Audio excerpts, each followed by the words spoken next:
Pain management क्या होता है? आई डोंट थिंक कि AI can replace anaesthesiologist. First year में आपको डेड बॉडीज दी जाती है।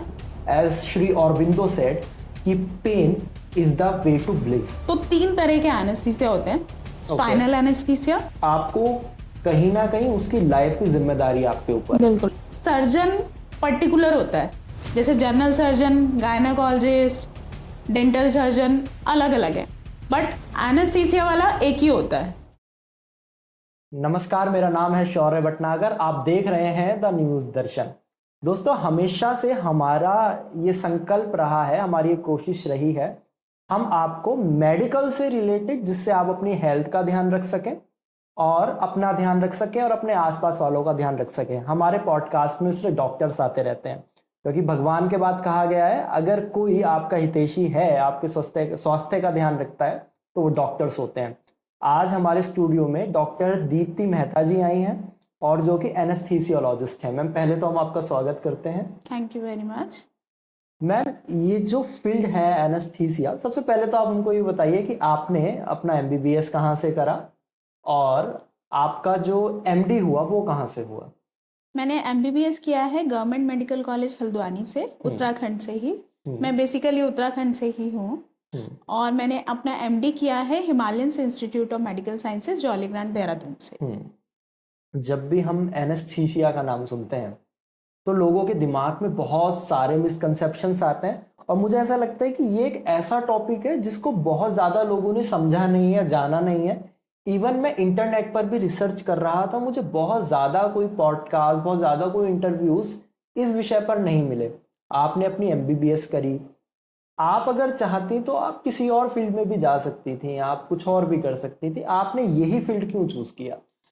देखिए, पर से अगर मैं बिल्कुल ऑनेस्टली बताऊं जी। तो मेरा जो मन था, सिंस MBBS के बाद अपने आप फील्ड चूज करते हैं और उसी हिसाब से फिर आप अपनी फील्ड में जाते हैं। But I want to be a general surgeon, what I feel. But according to marks और अकॉर्डिंग टू आपके ये जो होती है rank, I got anaesthesia. So initially I was like, it's very boring what I do. Then slowly when I start, so today I must say कि I'm proud to be an anesthesiologist. It's a very good branch, very mobile branch और very flourishing branch. Ma'am, जैसे एक general physicians होते हैं, sir मुझे ना आज खांसी बुखार हो गया, मुझको ना दवाई दे दो।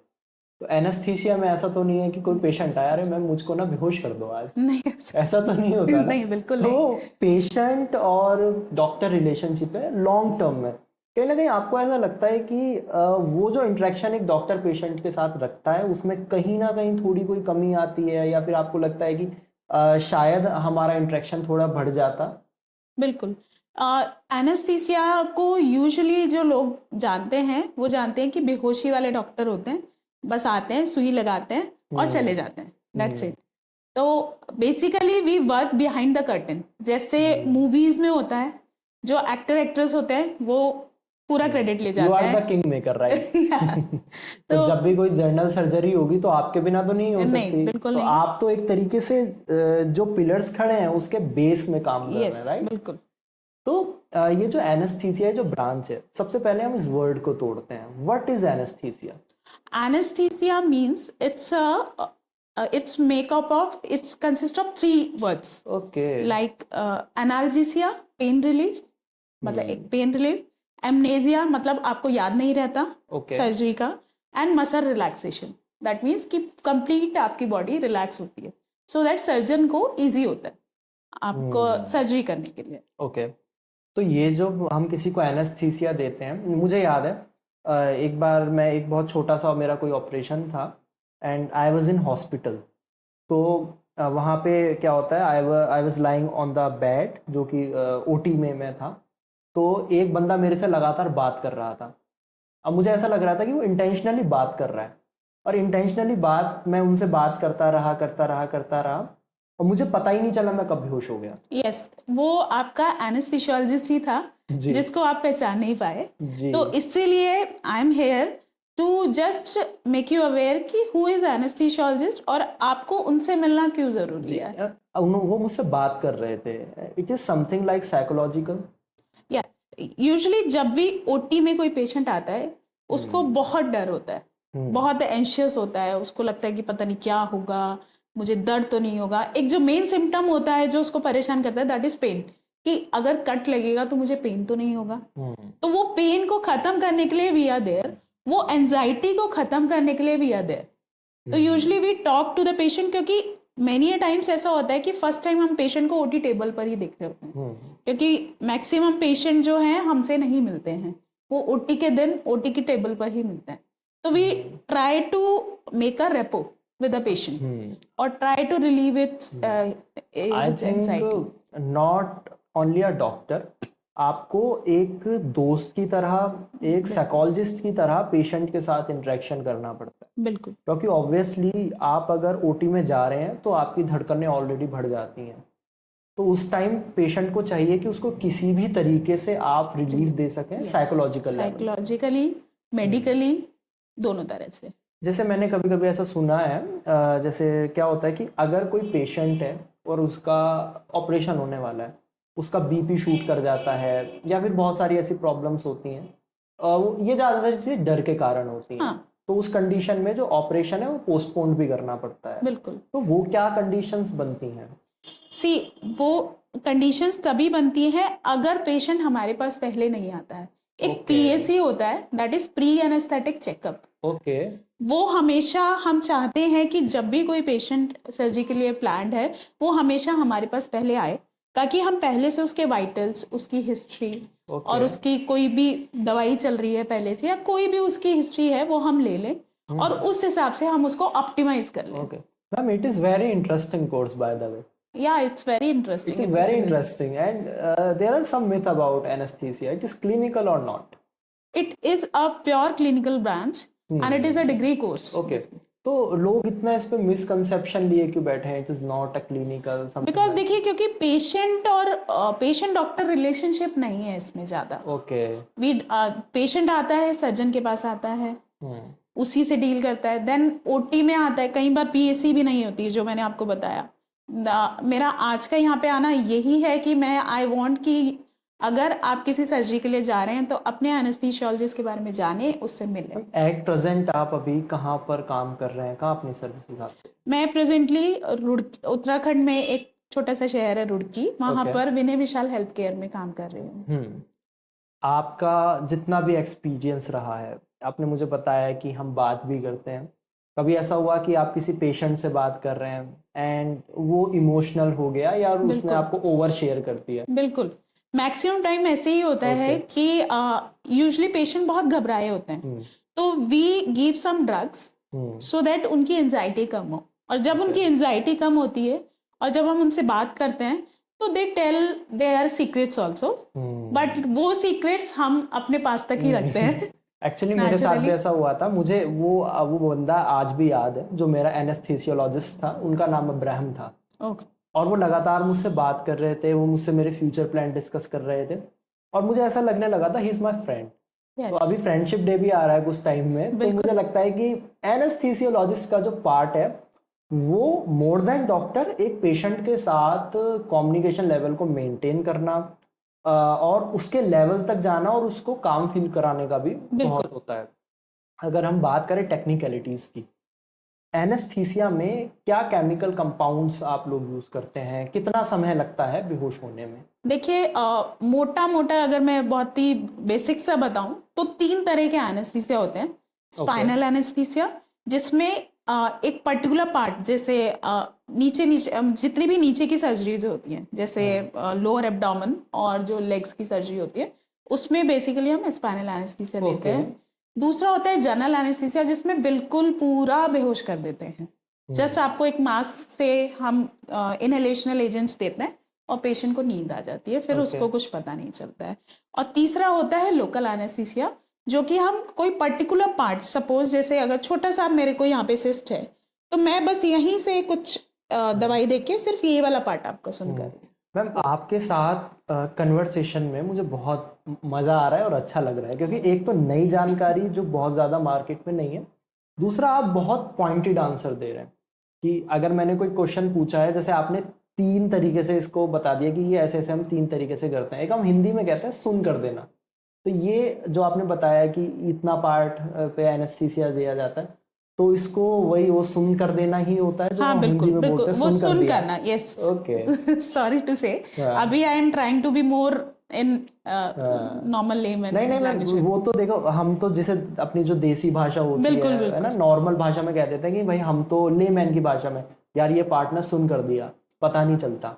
अब क्या होता है कि जब हम कहते हैं सुन कर दिया, तो एक लेमैन के दिमाग में आता है यार मेरी पूरी बॉडी एक्टिव है, मेरा हार्ट चल रहा है, मैं देख बिल्कुल रहा हूँ डॉक्टर को, डॉक्टर से बात कर रहा हूँ, ऐसे इतने हिस्से में ऐसा क्या कर दिया यार इसने मेरे, कि मुझे कुछ पता ही नहीं चल रहा। बिल्कुल, ये बहुत ही नॉर्मल है। और कितनी बार जब हम यहाँ से सिर्फ दवाई देकर सुन करते हैं, सी जो दर्द होता है वो सिर्फ नर्व्स की वजह से होता है। Nerve says okay. It's only nerves that cause pain, so we numb the nerves. हम जो हमारी जो नर्व्स होती है उनको नम करते हैं बाय गिविंग ड्रग्स। ओके। ठीक है। और जैसे मान लीजिए इतना पार्ट है, यस इतने पार्ट की सर्जरी होगी, यस, ठीक है, तो आप इतने पार्ट को किस तरीके से कैलकुलेट करेंगे? मतलब ऐसा हो सकता है कि आपने इतने पार्ट की सर्जरी होनी है, तो यहाँ तक आप एनेस्थीसिया देंगे, यहाँ तक देंगे, और जहां तक आपको देना है उसकी कैलकुलेशन फिर कैसे करेंगे? वो calculation is according to surgeon, मतलब सर्जन को क्या करना है। ओके। सपोज अगर आपके यहाँ पे बोन्स होती हैं, अगर यहाँ की हड्डी टूटी है और सर्जन को के वायर करना है, तो मुझे पता है कि मुझे इस पर्टिकुलर पार्ट को नम करना है, तो उसको नम करने के लिए कौन सी नर्व जा रही है, मुझे उसी को नम करना है। तो according to patient, according to surgeon we give anaesthesia. अच्छा, एनेस्थीसिया देते समय बहुत सारी चीजें जैसे होती हैं, एज का ध्यान, बिल्कुल डाइट का ध्यान, या फिर और भी बहुत छोटी छोटी प्रॉब्लम्स होती हैं, तो आपका काम बहुत एनालिटिकल हो जाता होगा यस कि बिल्कुल। अगर थोड़ा सा भी इनको ज़्यादा दे दिया तो प्रॉब्लम भी हो सकती है, तो आप वो सब कैसे मैनेज करते हैं? देखिए सबसे पहले तो एज जो फैक्टर होता है, जैसे जैसे जो ओल्ड पेशेंट होते हैं उनकी सर्जरी कराना थोड़ा टिपिकल होता है, क्योंकि उनके किडनी वैसा काम नहीं कर रही जैसा हमारी यंग कर रही है। तो हमें उसी हिसाब से वही ड्रग देनी होती है जो उनके लिए सेफ हो, और dose according to age, according to weight change होती है। मैम मेरे पास एक मेरा डॉग था, अभी 2 महीने पहले उसकी डेथ हो गई थी। जब भी हम डॉक्टर के पास जाते थे वो उसको एनेस्थीसिया देते थे, और फिर उसके जो क्लीनिंग वगैरह होती थी, कुछ उनके सर पे प्रॉब्लम हो रही थी, तो वो एनेस्थीसिया उसको रेगुलर दे रहे थे। एंड मुझे नहीं पता कि दिस इज़ अ मिथ और this is something very valid. अगर एनेस्थीसिया की डोज बहुत ज़्यादा दे दी जाए या फिर बहुत रेगुलर टाइम पे दी जा रही है, तो बॉडी गिरती है, बॉडी की जो स्ट्रेंथ होती है उस पर इम्पैक्ट आता है। तो हम देख रहे थे कि वो जब भी हम जितना उसको एनेस्थीसिया दे रहे थे, लगातार उसको एनेस्थीसिया जा रहा था, टाइम के साथ उसकी जो बॉडी है वो गिरती जा रही थी। अब may be it is a myth, हो सकता है हमको गलत लगा हो। ये क्या होता है और इसको हम किस तरीके से देख सकते हैं? देखिए एनेस्थीसिया जो दिया जाता है वो बिल्कुल नीड पे दिया जाता है। Okay. मतलब सिंस आपको सर्जरी करानी है तो वो एनेस्थीसिया हम दे रहे हैं, और उसमें जो हम डोजेस देते हैं वो बहुत ही रेगुलेटेड होती है। ओके। तो it has very short term effect on the body, और अकॉर्डिंग टू पेशेंट दिया जाता है। मतलब जो पेशेंट के लिए सेफेस्ट होता है हम वो ही देते हैं। तो यस, मतलब अगर हम बहुत प्रोलॉन्ग टाइम तक देते हैं तो इट हैज़ ऑन इफेक्ट, अपनी ड्रग्स का कोई भी इफेक्ट होता है, but it's not a long lasting. Okay. तो इट्स अ कंप्लीट मिथ कि बॉडी गिरती चली जाती है, इट्स नॉट लाइक दैट। ठीक है। एक चीज और, पेन मैनेजमेंट, यस, है ना? अब हम अपनी कन्वर्सेशन को थोड़ा और आगे लेके जाते हैं। पेन मैनेजमेंट क्या होता है? पेन मैनेजमेंट दो तरह का होता है, एक तो एक्यूट और क्रोनिक। ओके। एक्यूट जो होता है, जैसे आपको ऑपरेशन के टाइम पे जो हम पेन रिलीफ देते हैं कि आपको पेन का पता ही नहीं लगता, उसके बाद भी जब एनेस्थीसिया का असर चला जाता है, बेहोशी का असर चला जाता है, आपका सुन पार्ट वो काम करने लगता है, उसके बाद भी हम ड्रग्स देते हैं ताकि आपको पेन नहीं फील हो, कम से कम फील हो। दैट इज एक्यूट, जो हम पेरी ऑपरेटिव पीरियड में देते हैं। और क्रोनिक पेन इज लाइक जैसे cancer pen. Suppose cancer pen का पेशेंट है तो उसको हम लाइफ लॉन्ग पेन रिलीफ दें, सो दैट कि वो अपना काम, अपनी लाइफ अच्छे से पेन फ्री जी सके जितनी भी उसकी बची है। It is a part of anesthesia? Yes, it is not a part of anesthesia, but it is linked with the anesthesia. It is another degree course which I have done. मैंने fellowship की है pen उसमें Okay. Pen management में. आपके So I am कुछ pain research physician. Papers भी आए. I am reading about you, there are 1 or 2 research papers. Yes. तो आप उसके बारे में कुछ बताइए हमको. मेरे जो रिसर्च है वो मेरा थीसिस ही था. तो मेरा थीसिस था सुप्राक्लेविकुलर ब्लॉक, वही जैसे जो भी अपर लिम्ब की सर्जरीज होती हैं उसमें हम क्या करते हैं, यहाँ से दवाई देते हैं, क्योंकि जो हमारे नर्व बंडल्स होते हैं वो यहाँ पर होते हैं. तो यहाँ से दवाई देते हैं तो हाथ पूरा सुन्न हो जाता है और पेशेंट अवेक रहता है बहुत आराम से और सर्जरी करा रहा होता है. पूरा कट लगा होता है उसको, पूरा वहाँ पे हड्डी और प्लेटिंग हो रही होती है और patient is very much fine. So that is the beauty of that. मतलब it's called brachial plexus block. Okay. हाँ, तो उस पे मेरी थीसिस थी. जो हम यहाँ पे ड्रग देते हैं वो बहुत ज़्यादा इनिशियली पहले 30 ml 40 ml दी जाती थी, but with the use of ultrasound we decrease the amount of drug.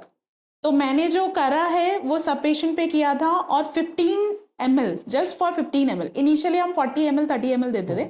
Now with the 15 ml we are giving anaesthesia successfully. आज का जो मेडिकल फील्ड है वो बहुत ज़्यादा तरक्की कर रहा है. एआई आ गया, आर्टिफिशियल इंटेलिजेंस.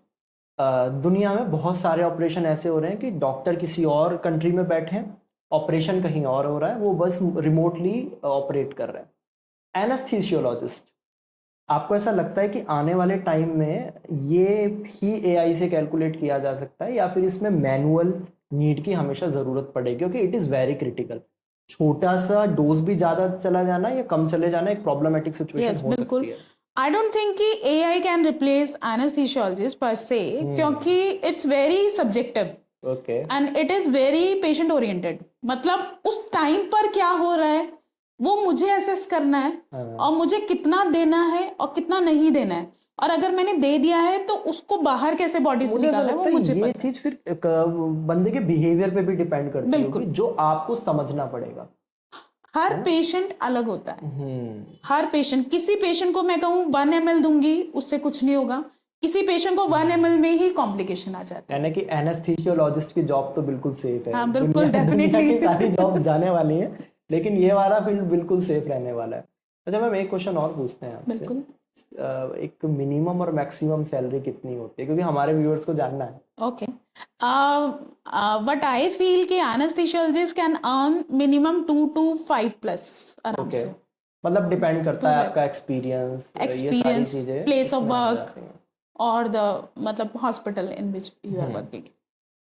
जब एनेस्थीसिया का जो असर है वो धीरे धीरे पेशेंट की बॉडी से जाता है, तो उस टाइम पेशेंट को पेन फील होने लगता होगा टाइम के साथ.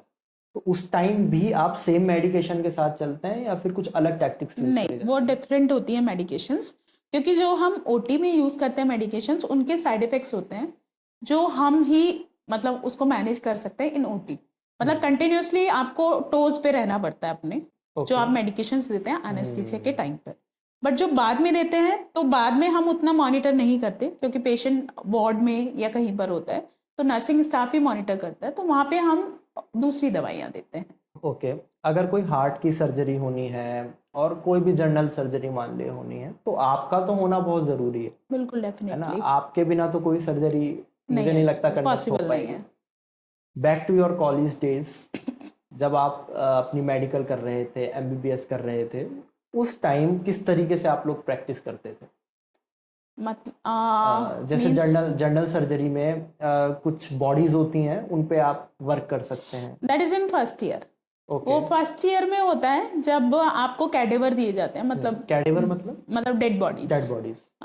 फर्स्ट ईयर में आपको डेड बॉडीज दी जाती है, आपका सब्जेक्ट होता है, तो आपने उनको डिसेक्शन करके मतलब बेसिकली काट के देखना होता है, एक एक पार्ट निकाल के कि बोन यहाँ पर होती है, मसल यहाँ पर होती है, नर्व यहाँ पर होती है, नस यहाँ पर जा रही होती है, तो वो सब आपने देखना होता है बॉडी में. तो वो धीरे धीरे एंड तक आते 1 ईयर तक आते वो पूरा बॉडी डिसेक्ट हो जाती है. तो वो मतलब डेड बॉडीज के साथ वर्क करना एक डॉक्टर के लिए थोड़ा सा इनिशियल डेज में तो शायद मुश्किल होता ही होगा. मुश्किल ये होता है कि वो बॉडीज को प्रिजर्व किया जाता है फॉर्मेलिन में, तो फॉर्मेलिन स्मेल एंड वो आईज में इतना लगती है कि पूरे टाइम आप रोते रहते हो। Actually I know some people जो अभी ये प्रैक्टिस कर रहे हैं, मतलब they are in college days, तो वो बताते हैं कि आंखों से पानी आने लगता है और बहुत से लोग बेहोश भी हो जाते हैं, राइट? बिल्कुल बिल्कुल होता है। देन उसके बाद टाइम के साथ वो चीज़ आप अडॉप्ट कर लेते होंगे। जैसे ये जो पेन मैनेजमेंट वाला पार्ट है, इस पे हमने बहुत सारी बातें करी और बहुत सारे सेगमेंट्स पर हमने डिस्कस किया। जो लोग एनेस्थीसियोलॉजिस्ट बनना चाहते हैं उन लोगों को सबसे पहली चीज़ क्या ध्यान रखनी चाहिए, और अगर आपको एक अच्छा एनेस्थीसियोलॉजिस्ट होना है तो वो क्या स्किल है और वो क्या वैल्यू है जो आप में होनी चाहिए? Reflexes are most important in anaesthesia. मतलब आपके रिफ्लेक्सेस इतने स्ट्रांग होने चाहिए कि आपको हाथ रख के मैं ऐसे करूं तो मेरे हाथ में वही ड्रग आनी चाहिए जो मुझे देनी है, या आपको कोई ड्रग लोड करनी है, because it's very labile. Patient अगर डिप कर रहा है तो वो कुछ सेकेंड्स ही देता है, तो उतने ही सेकेंड्स में आपने फटाफट ड्रग देनी है और पेशेंट को रिवाइव करना है। तो that reflexes is very important और ऑब्जर्वेशन इज वेरी इंपॉर्टेंट, क्योंकि जब आप बैठे होते हो आपका मॉनिटर पे भी ध्यान होता है, उसका पल्स बीपी क्या चल रहा है, आपका पेशेंट पे भी ध्यान होता है, आपका सर्जन पे भी ध्यान होता है कि उसने कोई नस तो नहीं काट दी, ब्लड तो नहीं हो रहा है, ब्लड तो नहीं बह रहा है, कुछ हो तो नहीं रहा है।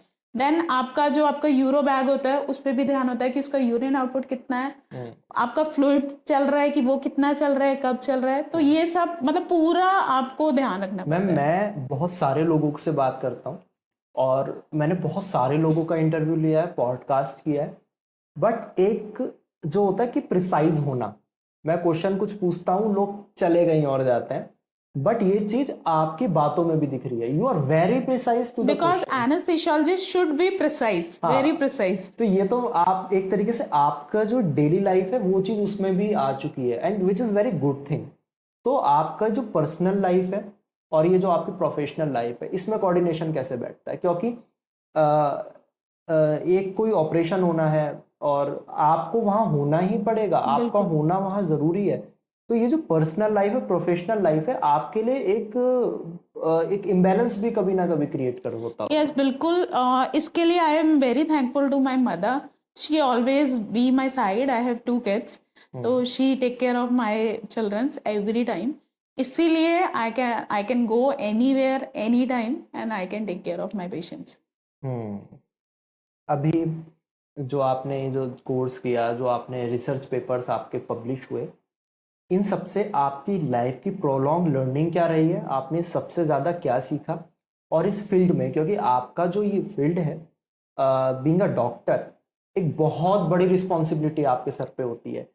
आप अगर किसी पेशेंट के साथ हैं तो आपको कहीं ना कहीं उसकी लाइफ की जिम्मेदारी आपके ऊपर। बिल्कुल, डेफिनेटली। तो वो वाली चीज़ें आप उसको कैसे देखते हैं? क्योंकि आपके पास एक जिम्मेदारी बहुत बड़ी है और विच में क्रिएट अ पैनिक, क्योंकि बीइंग अ ह्यूमन हम कभी ना कभी स्ट्रेस में जाते हैं, हमें पैनिक होता है। तो वो चीज़ें आप कैसे मैनेज करते हैं? मैं क्या सोचती हूँ अपनी लाइफ से, बट आई फील कि time is very much important. मतलब you should not waste the time, first thing.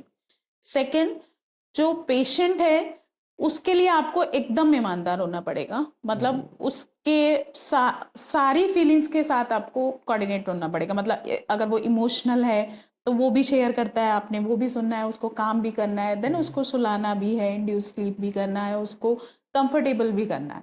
बहुत सारे पेशेंट मेरे पास आते हैं।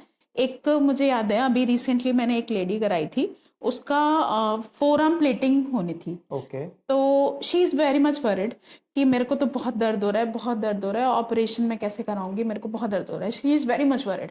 उसका heart rate was 130 because of anxiety, and उसका blood pressure was 170/100, okay. Which is too much. तो मैंने उससे बात की कि नहीं ऐसा नहीं है, हम आपको, मैंने उसको समझाया प्रोसीजर कैसे है, क्या है, कैसे होगा। तो when I give her block, she is worried, but धीरे धीरे उसका पेन रिलीफ आने लगा।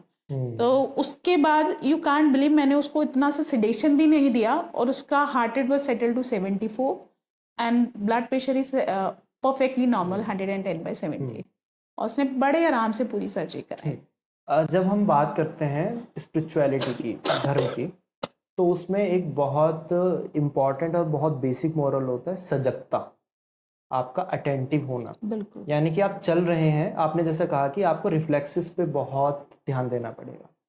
आप चल रहे हैं तो आपको चलने का पता होना चाहिए। बिल्कुल आप बैठे हैं तो आपको पता होना चाहिए आप बैठे हैं। बैठे हैं आपकी उंगली अगर ऐसे हुई है तो पता होना चाहिए ऐसे क्यों नहीं हुई हुई है। हर एक चीज को बहुत प्रिसाइजली आपको पता होता है, तो धीरे धीरे आपका जो कंसंट्रेशन है वो भी इंक्रीज होने लगता है। बीइंग अ डॉक्टर, क्या आपको बीइंग अ डॉक्टर क्या आप ईश्वर पे विश्वास करते हो? बिल्कुल डेफिनेटली, हम्म उसमें तो कोई पॉइंट ही नहीं है, क्योंकि हम तो सिर्फ मदद करते हैं मरीज की, हम्म हम उसको ठीक करने की कोशिश करते हैं, मदद करते हैं, पर मेन जो ठीक करते हैं वो गॉड ही करते हैं, और पेशेंट की अपनी विल, हम्म उसकी अपनी विल पावर कि मैं ठीक हो जाऊंगा, हो रहा हूँ। डेफिनेटली। जी, क्योंकि सजगता बहुत ज़रूरी है इस काम में। आपको बहुत सजग रह के, बहुत अटेंटिव रह के इन सारी चीज़ों को मैनेज करना पड़ता होगा। पेशेंट से कभी भी ऐसा भी होता है कुछ शिकायतें रही हों, या फिर इस तरीके की कोई चीज़ हुई हो कि पेशेंट पेन फील कर रहा हो और वो कहीं ना कहीं उस चीज़ के सेटबैक से आपको कहे कि भाई मुझे बहुत ज़्यादा पेन हो रहा है, वो एक बहुत मुश्किल सिचुएशन हो जाती है, तो वो कैसे मैनेज करते हैं? देखिए, मैं एक एक चीज बताऊं कि anaesthesia is yes and no. Okay, मतलब या तो वो है, इट इज 0 और 1। Yes, it is nothing between decimals और एनीथिंग। मतलब इफेक्ट है तो है, नहीं है तो नहीं है। सपोज जैसे लोअर एब्डोमिनल की हम सर्जरीज कराते हैं, जैसे हर्निया हो गया, आपने सुना होगा, या अपेंडिक्स हो जाता है, वो यूजुअली हम स्पाइनल एनेस्थीसिया में कराते हैं। तो उसमें इफेक्ट आ गया है, इंसीजन लग गया है, स्टार्ट हो गया है, बट कई बार क्या होता है जब स्ट्रेचिंग होती है, मतलब पेरिटोनियम एक लेयर होती है आपकी, वो बहुत पेन सेंसिटिव होती है, जब वो आपका पूरा अपर एब्डोमेन से पूरा नीचे तक होती है, जब उसकी स्ट्रेचिंग होती है तो कई बार पेशेंट कंप्लेन करता है कि मुझे दर्द हो रहा है। ठीक, तो उसके लिए, उस एंजाइटी के लिए, उस पेन के लिए रिलीव करने के लिए हम उसको दवाई देते हैं, जिससे वो आराम से he will keep calm and sleep। अब जो आपने बताया कि आपने पेन मैनेजमेंट का कोर्स किया है, अब जो आने वाले जो स्टूडेंट्स हैं जो पेन मैनेजमेंट का कोर्स करना चाहते हैं, जो इस फील्ड में जाना चाहते हैं, आपने बता दिया कि बीइंग अ एनेस्थेसियोलॉजिस्ट क्या चीज़ें ज़रूरी हैं। अगर आप पेन मैनेजमेंट वाला जो पर्टिकुलर सेगमेंट है कोई इसको करना चाहता है, तो क्या चीज़ें हैं जिनको ध्यान में रखना चाहिए और आप उनको क्या एडवाइस करना चाहेंगे? See, pain physician is very upcoming branch, क्योंकि इंडिया में पेन की कमी नहीं है, पेन पेशेंट की कमी नहीं है, but pain physicians are very less. और क्या होता है कि we are dealing with every pain, मतलब सर से लेकर पैर के नाखून तक कोई भी पेन है, सर्वाइकल का पेन है, शोल्डर पेन है, नी पेन है, हिप पेन है, लो बैक पेन है, प्लांटर फिशियाइटिस है, तो ये सारे पेन से हम डील करते हैं, और इसमें हम ऑपरेशन बचाते हैं। सपोज जैसे नी पेन बहुत रहता है ओल्ड एज में, इट्स बिकॉज ऑफ ऑस्टियोआर्थराइटिस, क्योंकि धीरे धीरे आपके जो जॉइंट्स हैं वो घिस जाते हैं। तो अब उसका जो इलाज है वो है कि आप नी रिप्लेसमेंट करा लो, बट हर पेशेंट कराना नहीं चाहता है क्योंकि वो डरता है, और कई बार पेशेंट भी फिट नहीं होता है क्योंकि बहुत ओल्ड एज होती है, तो उनको एनेस्थीसिया देने में बहुत रिस्क होता है। ठीक है, तो उन पेशेंट के लिए ये वरदान है, क्योंकि उसमें डेफिनेटली ऑपरेशन बच जाएगा और आपका पेन बिल्कुल जीरो हो जाएगा, और आपकी लाइफ बहुत यानी कि एनेस्थीसियोलॉजिस्ट विद पेन मैनेजमेंट, जी, ये सिर्फ बेहोश नहीं करते हैं, ये ऑपरेशन भी बचा लेते हैं। यस। और ये वाली जो चीज है, मतलब इट इज वेरी शॉकिंग कि ऑपरेशन भी बचाए जा सकते हैं जब ऑपरेशन वाली स्टेज पे बंदा आ जाए, बिल्कुल, अगर आप पेन को मैनेज सही से करना जानते हैं। बिल्कुल। बहुत सारी सिचुएशंस आपके साथ ऐसी बनती होंगी कि पेशेंट पेन में है और बहुत सारी चीज़ें हॉस्पिटल्स में इस तरह की होती हैं। एक हम कहते हैं कि ग्रीस खत्म हो गई, आपने घुटनों की बात बिल्कुल, करी, बिल्कुल। है ना? अब मुझे नहीं पता डॉक्टर की भाषाओं में क्या कहते हैं, ग्रीस खत्म होने का क्या मतलब होता है घुटनों में? सी, जो आपका नी जॉइंट होता है वो बहुत परफेक्ट जॉइंट है, मतलब भगवान ने जो हमें बनाया है ना, वो बहुत सोच समझ के, बहुत शिद्दत से बनाया है। ओके। एक एक मसल इतनी बढ़िया जबरदस्त बनाई है, मतलब आई एम वेरी थैंकफुल। बेसिकली। तो इसमें क्या होता है कि आपके जॉइंट के चारों तरफ एक फ्लूइड होता है, हाँ, हाँ। जिसे साइनोवियल फ्लूइड कहते हैं। ओके। तो वो फ्लूइड विद एज कम होता जाता है, तो उसी को बोलते हैं कि ग्रीस खत्म हो गई। और इस ग्रीस को अगर बचाना है लॉन्ग टर्म तो क्या करना चाहिए? सी इसके लिए हमारे पास होता है कि हम जब ग्रीस धीरे धीरे खत्म होती है, that is because of age. जब एज बढ़ती चली जाती है तो वो कुछ फिजियोलॉजिकल चेंजेस ही होते हैं जिससे वो कम होती जाती है। तो फिर जो हमारे दोनों हड्डियां हैं वो आपस में रगड़ती हैं। जब वो रगड़ती हैं तो वो घिसते हैं घुटने, कोई भी चीज रगड़ेगी तो वो घिसेगी, और फिर उसके बाद क्या होता है, उसमें पेन स्टार्ट होता है। आई थिंक गैप की भी प्रॉब्लम, गैप कम होता चला जाता है। तो इसमें हम क्या करते हैं, पहले पेन रिलीफ देते हैं पेशेंट को, जिससे पेशेंट को पेन नहीं होगा तो फिर वो कुछ मोबिलिटी कर पाएगा, चल पाएगा। देन फिर हम एक्सरसाइज सिखाते हैं, ओके। जिससे क्या होता है, उनकी मसल्स जो होती हैं वो स्ट्रांग होती है। और प्लस एक्सरसाइज वाला पार्ट ये फिजियोथेरेपी से रिलेटेड नहीं? Yes, it is related to physiotherapy, but we मतलब मैं अपने पेन के पेशेंट को खुद ही एक्सरसाइज सिखाती हूँ। ओके। तो उससे क्या होता है, उनकी मसल स्ट्रेंथ होती है। मसल स्ट्रेंथ होगी तो जॉइंट फिर परफेक्टली बैठ जाएंगे। और जो ग्रीस खत्म होने की बात करी है आपने, उसके लिए we are giving PRP injections और हाइलुरोनिडेज के भी इंजेक्शंस आते हैं, but they are not very successful. Pain तो जो फिजिकल पेन है वो तो आप टैकल कर लेते हैं, लेकिन जो मेंटल पेन है, बिल्कुल, लोग स्ट्रेस में है, डिप्रेशन में है, that also we deal with. अच्छा, yes, I think this is a different sector. ये कुछ अलग नहीं हो गया? मतलब if I am feeling depressed तो उसमें आप मेरी कैसे हेल्प कर सकते हैं? यस, मैं उसमें आपकी suppose you are feeling depressed but you have migraine, you have headache, okay, तो उसमें मैं विद साइकेट्रिस्ट के कोलैबोरेशन से ओके, वी डील विद। तो पेन मैनेजमेंट में सिर्फ फिजिकल लेवल पर नहीं, मेंटल लेवल पर भी काम किया जा सकता है, राइट? बिल्कुल। ये इतना वास्ट फील्ड है तो बहुत ज्यादा इसके बारे में क्यों नहीं पता है फिर लोगों को? सी अभी इतनी अवेयरनेस नहीं है, इसीलिए मैं आपके सामने बैठी हूँ टू क्रिएट एन हम कोशिश अवेयरनेस। करेंगे कि हमारे व्यूअर्स तक इसके बारे में अवेयरनेस जरूर पहुंचे। एक चीज और मैं बताना चाहूंगी कि जैसे स्पाइन में होता है, आपकी जो रीढ़ की हड्डी होती है, उसमें बोलते हैं कि पेन हो रहा है तो आपकी डिस्क खिसक गई है, जिससे आपकी नसें दब गई हैं। तो उसमें ये होता है कि ऑपरेशन ही है या फिर दवाइयां हैं। But what we are doing is we are doing in between these two, मतलब दवाई तो दे ही रहे हैं, ऑपरेशन के बीच का कुछ कर रहे हैं। वो क्या कर रहे हैं, हम एक्सरे की मशीन में जाकर देखकर नसों के पास दवाई छोड़ते हैं, जिससे उसकी सूजन और पेन कम होता है। फिर हम एक्सरसाइज सिखाते हैं जिससे उसकी मसल स्ट्रेंथ होती है और वो डिस्क अपने आप धीरे धीरे अपनी जगह पर जाती है। ये जो दौर चल रहा है जहां लोग एक दूसरे से नफरत कर रहे हैं, एक देश दूसरे देश से नफरत कर रहा है, लोग एक दूसरे का भला नहीं चाहते, एक दूसरे को तकलीफ में देखना चाहते हैं। ऐसे में बीइंग अ डॉक्टर आप लोगों की तकलीफ को मैनेज कर रहे हैं, तकलीफ को हैंडल कर रहे हैं, ये बहुत बड़ी बात है। It's a blessing. Being a doctor आप जीवन को कैसे देखते हो? क्योंकि आप जीवन में उन लोगों के आसपास रहे हो जो तकलीफ में है, और जब हम किसी की तकलीफ को देखते हैं तो हम उनके तकलीफ के स्तर तक पहुंच के उनकी तकलीफ का इलाज कर सकते हैं, और आप ऑलरेडी कर रहे हो। तो कहीं ना कहीं लाइफ के लिए आपका परसेप्शन बदला होगा। पहले क्या था और अब क्या हो गया? पहले तो मेरे को इतना नहीं एक्सपीरियंस था, क्योंकि पहले आपकी टेक केयर करने के लिए आपके पेरेंट्स होते हैं, सब होते हैं, they are giving you things. But now what I feel कि लाइफ को इजी बनाना चाहिए, मतलब जितना आप कॉम्प्लिकेटेड बनाएंगे उतना लाइफ कॉम्प्लिकेट आपको करेगी। तो वो इजी बनाने के लिए सेम ऐसी pain is very what I feel, जो कि पेशेंट को मैक्सिमम 90% ऑफ पेशेंट जो हॉस्पिटल में आते हैं that is because of pain. It's may be physical, mental और वट एवर।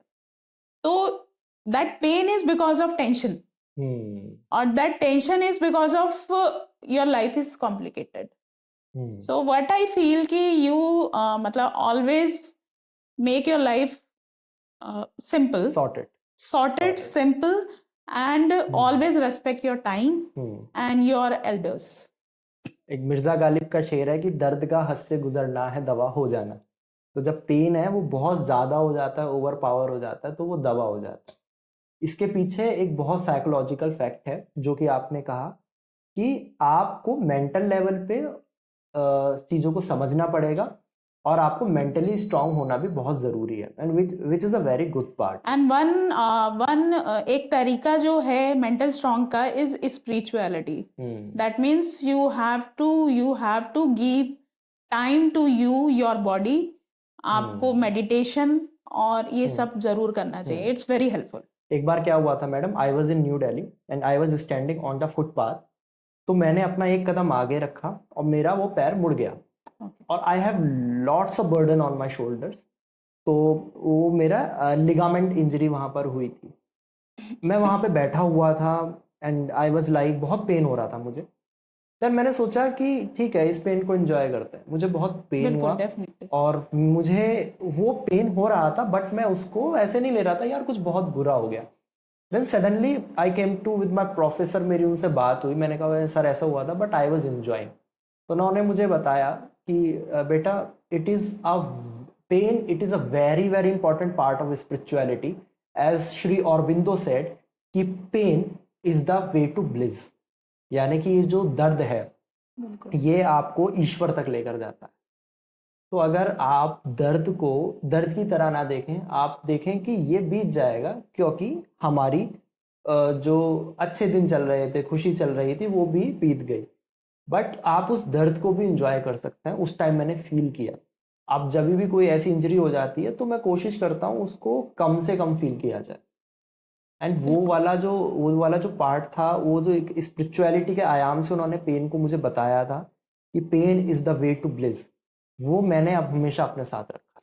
बिल्कुल आप सही कह रहे हैं, क्योंकि मन की शक्ति बहुत बड़ी शक्ति होती है। वो कहते हैं ना, एक फिल्म का डायलॉग है कि अगर आप किसी चीज को शिद्दत से चाहो तो पूरी कायनात उसको मिलाने में लग जाती है। तो दैट मन की शक्ति इज इम्पोर्टेंट। अगर आप डेली अपने से वादा कर रहे हो कि मैंने ये करना है, मैंने ये करना है, तो कहीं ना कहीं जो आपकी सराउंडिंग्स है वो भी उसको करने में लग जाती है। मैम, आज आपसे बात करके मेरी जो नॉलेज है उसमें बहुत इजाफा हुआ है, क्योंकि मैंने आज ऐसी चीज सीखी और ऐसी चीज जानी जो मुझे भी नहीं पता थी। इवन आई वाज शॉक जब मुझे पता चला कि इसमें मेंटल लेवल पर भी काम किया जाता है पेन मैनेजमेंट में। क्योंकि आज तक हम यही सोच रहे थे कि भाई ठीक है, डॉक्टर बेहोश करता है, बट सिर्फ इतना नहीं है, इससे बहुत ज़्यादा है। एट लास्ट, आखिर में हमारे व्यूअर्स को और आने वाले जो लोग हैं जो एनेस्थीसियोलॉजिस्ट का कोर्स परस्यू करेंगे या फिर जिन्होंने अभी अभी प्रैक्टिस शुरू करी है, उनके लिए आपका क्या संदेश है? मेरा यही मैसेज है कि anaesthesia is very good branch. और टेक्निकली भी अगर मैं आपको बताऊं कि सर्जन पर्टिकुलर होता है, जैसे general surgeon, gynaecologist, dental surgeon अलग अलग है, बट एनेस्थीसिया वाला एक ही होता है। तो एक हॉस्पिटल में एनेस्थीसिया, अगर सर्जन 4 हैं तो 4 ब्रांच के हैं, बट एनेस्थीसिया वाला एक ही है जो चारों से डील करेगा। तो we have multiple options. Our field is very flourishing and have multiple option, and plus the pain management is really very very upcoming. I really, मतलब मैं बोलूंगी कि अगर आप चाहते हैं तो इसको जरूर परस्यू करें। And it's very with this note, हमारे शास्त्रों में कहा है सर्वे भवन्तु सुखिनः, सर्वे सन्तु निरामया, सर्वे भद्राणि पश्यन्तु माँ कश्चित् दुःख भाग् भवेत्। यानी कि सबके जो दुख हैं वो जाएं, सबके जो पेन है जिनसे वो त्रसित हैं वो खत्म हो। तो हम यही आशा करेंगे जो भी लोग इस पॉडकास्ट को देख रहे हैं और दुनिया में जितने भी लोग हैं, क्योंकि वी आर फ्रॉम इंडिया, हमने कहा है कि ये जो दुनिया है कुटुंब के समान है, हमारी फैमिली के समान है। इस नोट के साथ हम इस पॉडकास्ट को यहीं समाप्त करते हैं। और आई एम वेरी ब्लेस्ड, मुझे आपसे ये जानकारी मिली, और जो लोग सुनने वाले हैं शॉर्ट के फॉर्म में या पूरी यहाँ तक जो लोग आए हैं उनको भी मैं थैंक यू कहूँगा। और thank you very very much, आप हमारे पॉडकास्ट में आए और आपने हमको इतनी जानकारी दी। Thank you very much. Thank you very much for inviting me, and I am blessed कि आपने मुझे यहाँ पर बुलाया सो दैट मैं अवेयरनेस दे सकूँ कि एनेस्थीसिया क्या होता है, एनेस्थीसियोलॉजिस्ट क्या होता है और पेन फिजिशियन क्या होता है। Thank you very much. Thank you very much madam.